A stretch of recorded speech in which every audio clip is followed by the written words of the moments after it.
Before we get to our topic today, friends, I wanted to take a moment to say thank you. Thank you and thank you so much. I have been reading your comments keenly, and if you check for those who have commented on our channel, I have been trying as much as possible to respond directly to you. And all the feedback that you have given and shared with me so far, I take them with a lot of humility. And even when sometimes we don't agree, I mean, ideally that is why this space is created, so that we can listen to one another. So one of the feedback that stood out to me is that many of you are asking that I start showing up more on camera by speaking directly to you and not just throwing voiceovers. And I promise going forward that that's exactly what I will be doing. I actually wanted to start earlier today, but work ran late and the light is already gone. But still, I didn't want to miss a day without posting. I didn't want to miss you. I didn't want to skip without acknowledging your subscriptions, your overwhelming shares, and just generally the conversations that we've been having. I want to say again, I appreciate you first, and I appreciate them so much. So let's get to work. Today, I wanted us to talk about something a bit uncomfortable. Many of you will disagree with me, some will agree, but then at the end of it, I will learn from the comments that you're gonna put, and I will be able to respond to them and be able to learn from you, and you can also take something from me. So, in my opinion, and from the conversations that I've had with numerous people, friends, and just generally people that I have interacted with from Kenya and from Africa, out of the discussions and the conversations I have had with them, I believe that not everyone should leave Kenya right now. I don't mean because Kenya is perfect. I don't mean that America is bad. No, friends, that is not what I mean. I just mean that some people living Kenya will actually make their life worse and not better if they come to the US now. Simply, what I'm trying to say is that if you're already earning something, building something, or rooted somewhere, I think you should pause for a minute. Let's pause and have a conversation around this. So you see, people talk about leaving Kenya as if it's the same decision for everyone. And as if when you get out, life automatically improves and all of a sudden you are rich or you are this wealthy and you got it all figured out. But that's not how life works, in my opinion, and with a lot of respect. Leaving Kenya is not a reward. It is a trade. Leaving your homeland, my friends. I always share with my wife that what is the most thing that you're looking forward to when we go home to visit or when we eventually relocate fully back home. And she's like, babe, I'm just missing those small tiny roads within the village full of dust and seeing children play on the road and people taking their cows to take water from the river. And I tell her, baby, that is exactly what I was also thinking. So we really have good roads here. We have good pavements. But then when you get here and get into this system, you realize that just exactly what you left at home, life in its simplest form is the best. So that's a story for another day. Let us just carry forward with this topic that I believe some people should not come to the US yet or just move abroad anywhere, not yet. And that's why I'm saying that living Kenya is not a reward, it's a trade. Like you are giving something to get something. And as you know, friends, with all trades, which reminds me of barter trade that I did in class 4. Some people will win and some people will lose. And even these people who will lose, they will do so quietly that they will never come back to tell you that, hey, I lost. So I want to talk about the people nobody wants. Because I told you, I am as useful as the value I add to you. That is why we created this channel, that I want to try to educate and add value. So, the people who are told you will recover when you reach to America or Europe or anywhere you want to go to. Trust me, friends, some never do. Some never recover. So, if you already have a momentum back home in Kenya, be careful.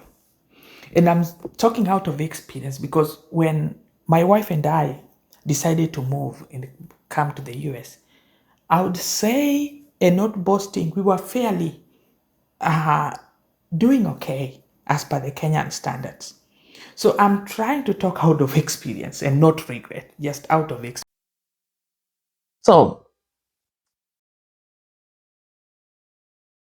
you feel something is beginning to work at home.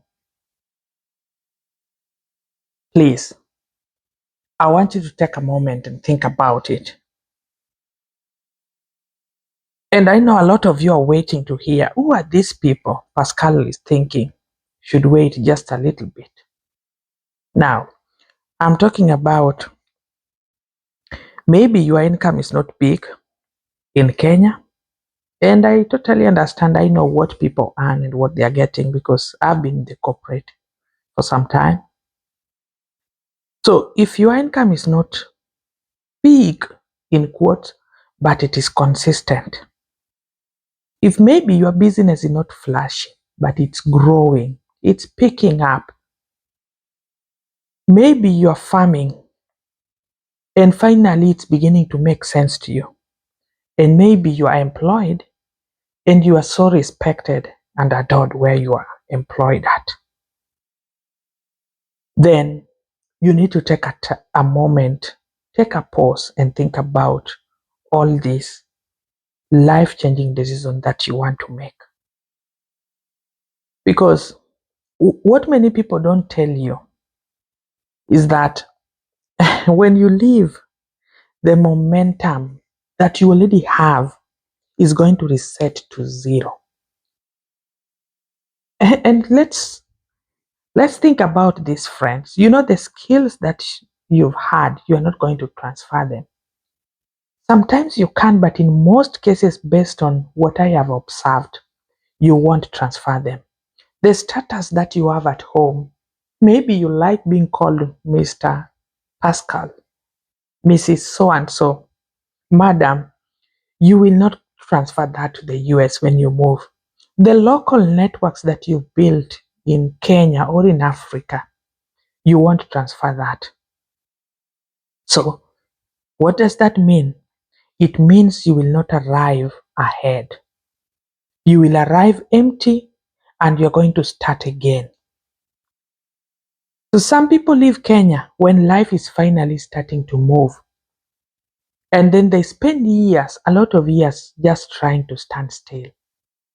And especially for these people, the group of people that you are already building something, you already have a little home, a house, you have your car, you have a family, you have like a decent job, you have children. And then you're going to unplug yourself and bring yourself to the US. From what I have observed, you are going to spend a lot of years trying to stand still. And that's why I'm telling you that I think you need to take a moment and pause for a second. Also, there's this category of people. If you know, and I think we all fall under this category, I don't know, I'm not sure if there's anyone in Kenya or in Africa, or generally Africans, someone who can proudly say that I can live without my community. Oh no. Even if you think you can live without your community, it's because you have them. That's why you're thinking, I don't think I really need a community. So anyway, let me speak to those who think they depend on the community. If you have kids and your family is helping you to raise them, you have friends that open doors for you. You know, you have people who know you by name, who acknowledge and adores you. Please know, my friends, abroad, here in America, nobody knows your history. No one cares. Nobody knows your struggle. Nobody is waiting to help you land. So you are going to build everything alone. Again, if your mental strength depends on people, if you think your well-being, your joy, your peace, your happiness depends on people, then living can and will eventually slowly drain you. Because I believe, friends, that loneliness is not dramatic. It's very quiet and it changes people in ways that you cannot even imagine. So over the last 3 years and a half that I've been here, I tend to think that people live thinking life is post. That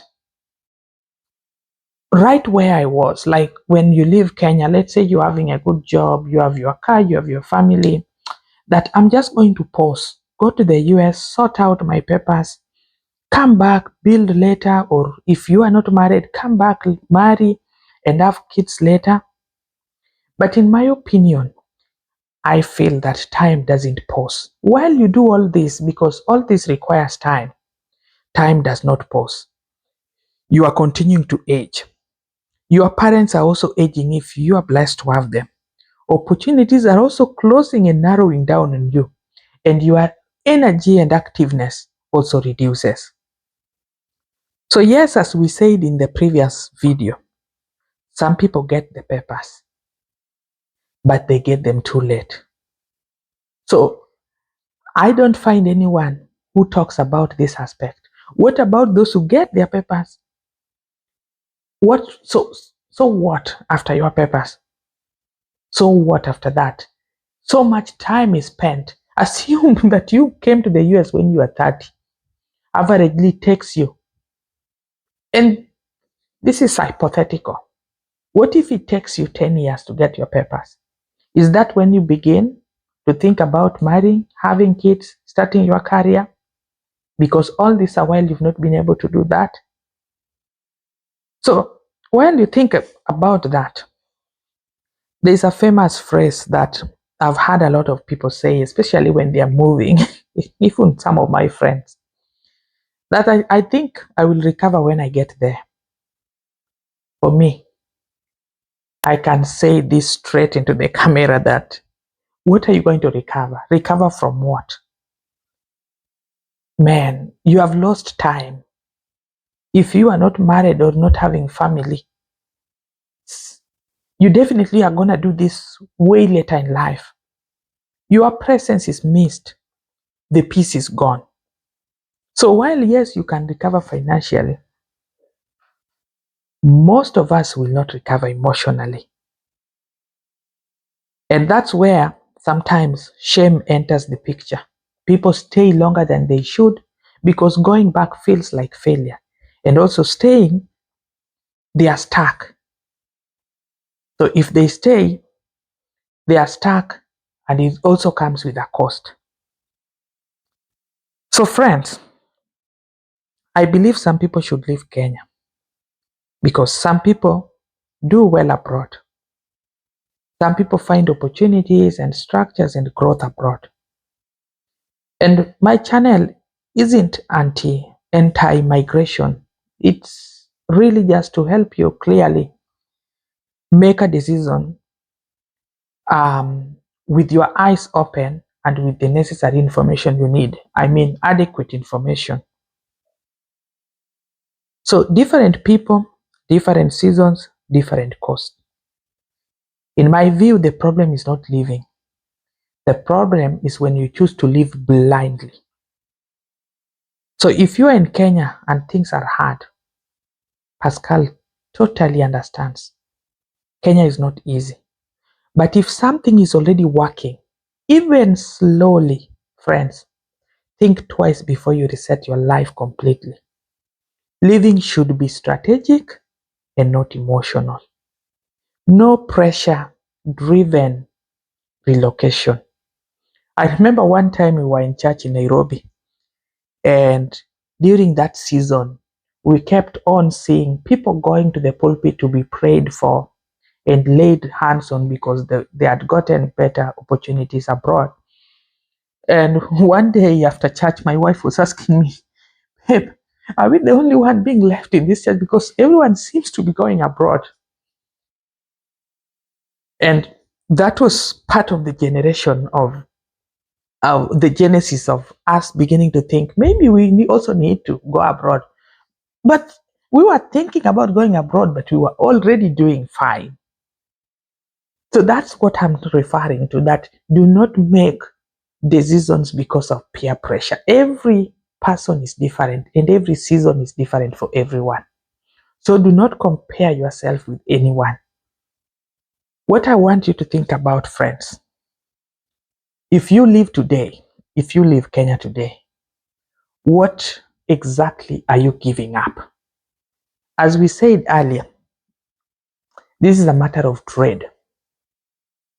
If you leave your country, your homeland, and come to other people's land, what are you going to get in return? If what you're going to get in return is worth it, please, I encourage you to join us.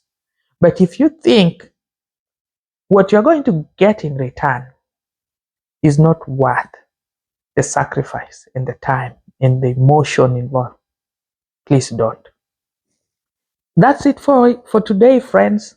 Thank you for your support. Thank you for taking time to listen to me. I hope that you continue to subscribe. I am really looking forward to hitting 1,000 subscribers. I tell you, and I promise that's going to be a big party for all of us as a community, as brothers and friends. So continue sharing, continue subscribing, continue making this channel known to those who do not know of it yet. We are very young, but we are very positive and very hopeful that we are going to grow. As promised earlier, from tomorrow going forward, I will be showing up on camera, and we will continue to have this conversation. So thank you so much. Have a great day and a great night wherever you are. Thank you.